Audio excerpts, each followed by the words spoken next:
are with the banding formula, so that'll vary slightly.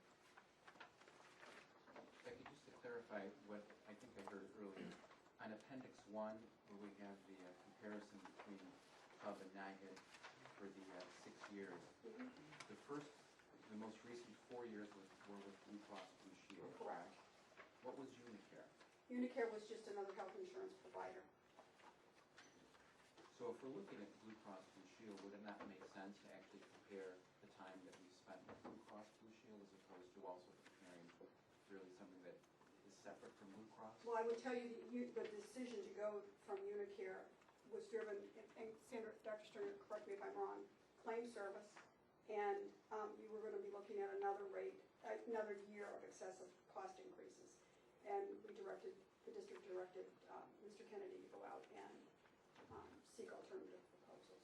Most school districts are with Blue Cross and Blue Shield today. And it just seems to me like for those 2 years, 06, 07, 07, 08, they were almost the same under NIHIP and HUB. It's about 21.3% under HUB and almost 21%, exactly 19% under NIHIP. And it's a valid argument. It's just the insurance committee asked us to go back and obtain this information. The other question that I had was in the attachment 1 where you show the consulting expense of $45,000 for HUB. NIHIP also charges almost $40,000 in fees, which is just built into their rates, correct? And do you know what? I don't know what the fees for NIHIP are, to be honest with you. That shows that there's a difference in the two proposals. Okay, explain that to me. I'm sorry. I thought, perhaps I'm not reading this properly, but I thought that the 39.6 would represent a fee that is built into NIHIP's proposal. I believe that's a difference in the fee. You're looking at the increase? That's the difference in the That's the fees. difference. That's the difference. That's a savings. Do we know what the fee is for NIHIP? It is wrapped up in the rates, and I do not know. And do we know, so we don't know what portion of it might go up in future years? Typically, in the co-op, 90% of all money is claims, dollars to pay claims, and 10% of a co-op is usually the administrative and the reinsurance charges, the fixed fees. Of the other districts that are currently using it, which ones have you talked to, and what are their sense of how they like NIHIP? Well, the two districts that have left in the last 10 years are my very own school district, Lake Zurich 95. The change came as a result of different administration. And then a very small, and they're about 1,000 students larger than Park Ridge 64. Then there's a very, very small district up in Lake County called Grass Lake. And it's got about 200 students, and they left. And I'm not sure what the reasons for, other than they felt they could do better in a small, on their own. I will tell you that some of the newest members into the 27-member districts are New Trier, who has probably been in the co-op about 5 years. They can't imagine operating any differently. And New Trier had been belonged to a co-op called Northern NSCBT, whatever that acronym is for. And that co-op dissolved because they had some funding issues. Stevenson High School has been in the co-op since its inception. And again, I can't see Stevenson leaving. They say very good things about the co-op. Lake Forest 115 and 67 is one of those rare school districts that has shared services of superintendents and business managers. So both districts, in 67 is a new district into it, 115 had been a member for a long time. And again, I know that Alan Alvis, the associate superintendent for business in Lake Forest, looked at alternatives before bringing District 67 into the co-op. I can't imagine any district. Geneva 304 has been in there for 4 years, 3 years, 4 years. Barrington 220 went in last year. So NIHIP has a principle of slow growth, and they're selective on what districts that they even approach or have conversations with about coming into the co-op. Now, I would tell you, and I don't know if Scott's sitting in the audience, there he is way back there, his district that he came from, Lincolnshire Prairie View, went in a year ago, and I would tell you that some of their employees are probably not very happy because their business manager didn't negotiate with them to maintain the same plan of benefits. And so their employees, unbeknownst to them, had plan benefit changes. And understanding that and knowing that, not just from Scott coming here, but beforehand, I made sure that we had in writing that our plan of benefits does not change. So is the newest player in this list of members New Trier? No, the newest member would be Barrington 220. And do you know what New Trier's increases have been over the past 5 years? If you look at attachment 3? 3, I believe New Trier is, no, Stevenson is New Trier is one of those districts. And so their PPO increases have been over the last 4 years, 3.8, down 1.1, 8.7, and 0.09.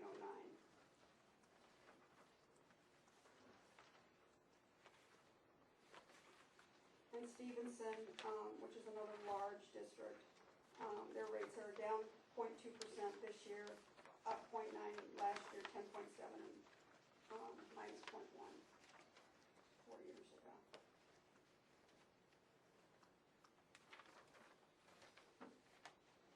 Becky, as we talk about this, it seems that one of the key issues is whether with NIHEP there is any reason to believe that the future year increases will be any different in pattern than they would be if we stay with the plan we have right now. I mean, if you look over kind of on average, the percent increases seem roughly the same. And if one thought that, I guess NIHEP was pricing us fairly or pricing us as if we had already been a member of the co-op for a while, you might assume that there's no more reason to think we'd have a high increase with them than we would if we were on our own. It would be all up to our claims experience, which of course we can't predict. So I guess the question is, how similar was NIHEP's process of figuring out what our rates were going to be this year to the process that they will use next year? For instance, was there any negotiation over the rates? Or did they apply the exact same mathematical formula that they would have applied if we had been a 10-year member of the co-op? Correct. Okay. It wouldn't benefit the cooperative to give special pricing to us the first year to bring us in, because again, their philosophy is slow, selective growth to the co-op. They want to make sure that they do their homework and their research, that when they bring in a district, as Andy said, they want to bring districts in who historically have good claims experience, because that's good for the co-op. They certainly wouldn't go out and select a district and or continue conversations with the district who had claims experience and their rate renewals were 20, 25, 30%. It just wouldn't benefit the co-op. And it's the executive board who approves the district coming in.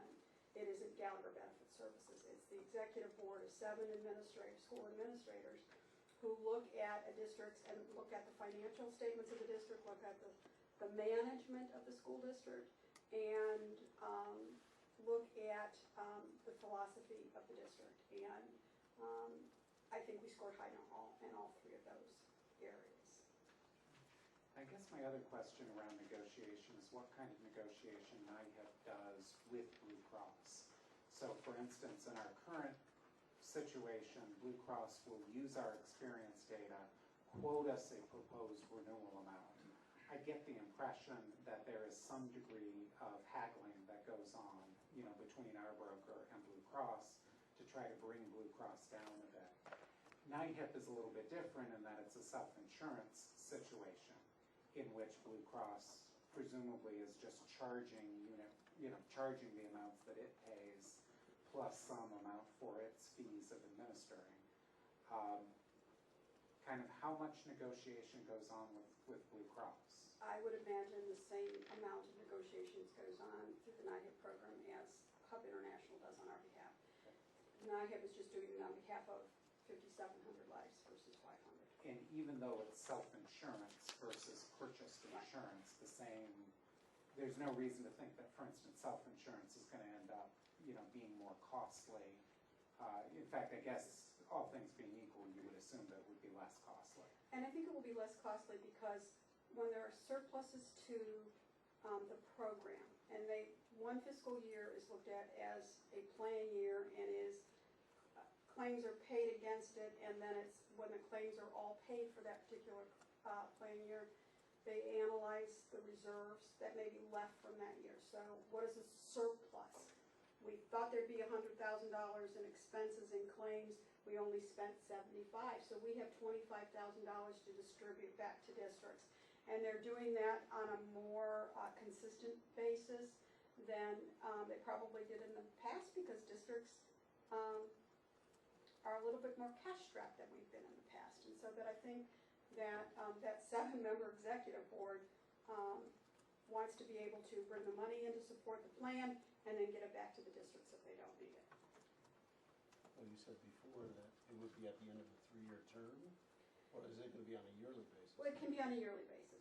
They reconcile, they're already examining, because I've talked to some of the business managers who sit on that executive board, they're already analyzing the plan year that is just ending, and trying to determine and make some guesses about how much can go back to the districts. Now, they won't actually do that exercise and finalize those numbers until such time that the plan year is closed. Although they're having conversations at that executive board level about, well, if there's $1 million there, and we think the claims that are still outstanding are maybe only $500,000, let's give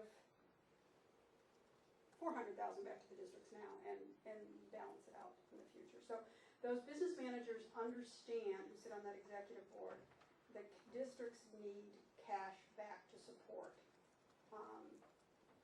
their educational programs. Now, districts have the option of saying, NIHED, keep it and offset my increases from future years, but that's a district decision. We don't lose that kind of control. Becky, does switching represent any changes in the workload to either your staff, you, the district, or even to teachers individually? They're gonna have to, you had mentioned something about if we change the mail order program, they gotta go get the prescriptions. I'm just kinda curious, Yeah. does it save you anything, or is it a wash? Long term, it's a wash. Short term, yes, there will be additional work for us. Okay. I have committed to Dr. Stringer, if the board approves this change, if that would be the direction of the board, the business office is right there to help her through this. So. She's not in it alone. Did I hear you correctly that in the past 10 years, there have only been 2 school districts that have left the co-ops? Yes. Becky, procedurally, this evening, when we get to this item on the regular meeting agenda, you're looking for a vote from Yes, I am. us. And as I understand it, you need a vote one way or the other this evening. Correct. Because if you are going to change, then you need the lead time in order to be able to execute that change and start working on getting new insurance cards for people Correct. before October 1st. Correct. As I understand it, even if we desire to stay with the current state of affairs, you need an approval of that as well, So we can execute contracts. so that you can execute the contracts for the new renewal year. Correct. So I guess we don't have a lot of time before 7:30, but I will, kind of turn the floor over for any expressions of comment or opinion on what we ought to do from the board. I thought of one other thing before we do Sure. that, John. Could you explain to me a little bit about this open enrollment? What happens, first of all, if we choose to stay with HUB? Is there going to be an open enrollment period? There could be. The rates that have been quoted from Blue Cross and Blue Shield, both for HUB International and NIHEB, include the ability to add open enrollment to our plan.